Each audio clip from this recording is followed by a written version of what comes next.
Now, before I get into today's video, I need to go ahead and introduce our very, very special guest for today. Go and say hello.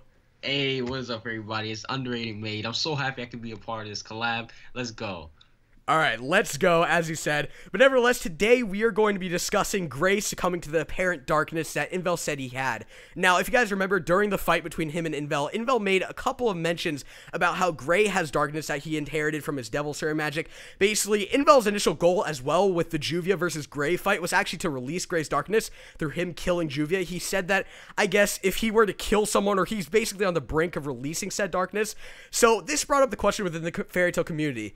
Does Gray have hidden darkness within him because of his Devil Slayer magic? Now, personally, I believe that this is true.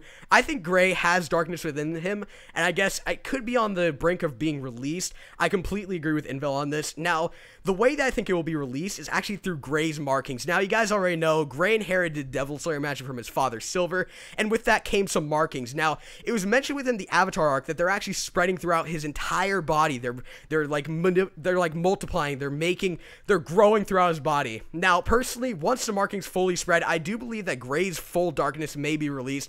I guess it could signify, like, the darkness spreading throughout his body could be through his markings, because, you know, it is spreading, of course. But nevertheless, I'm gonna go ahead and hand it over to Underrated Mage here. Let's go and see what he has to say.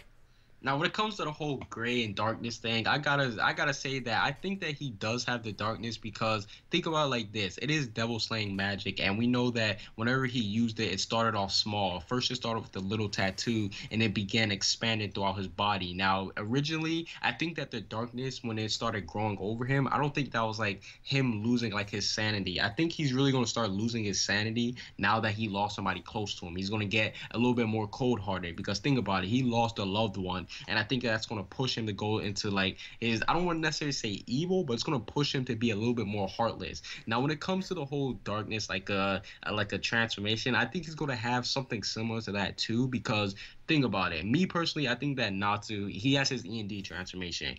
Gray, he's going to have his darkness or devil slaying transformation. So I do think that this new darkness, it could take over his body completely, but at the same time, I think it's going to be a new power-up, so it could kind of be something that equals out Natsu in his E.N.D form, like just like how Invel said. The destined fight is between Natsu and Gray, so I think that the darkness, that will actually help him in his fight with Natsu. Speaking of his fight with Natsu, I just absolutely cannot wait for that fight. It's going to be absolutely amazing. I'm going to make a couple of videos talking about that fight in the future, but nevertheless, I hope you guys enjoyed this very, very special video with Underrated. I highly doubt you guys haven't seen him, but if you haven't, I recommend you guys check this guy out. Honestly, this guy is the reason why I'm doing what I'm doing right now. Huge, huge, huge shout out to Underrated. But that's about it for today's video. Hope you guys enjoyed. If you guys did, a like is much appreciated, along with a subscription to my channel. Comment your opinions in the comment section below. I will see you guys next time. Peace.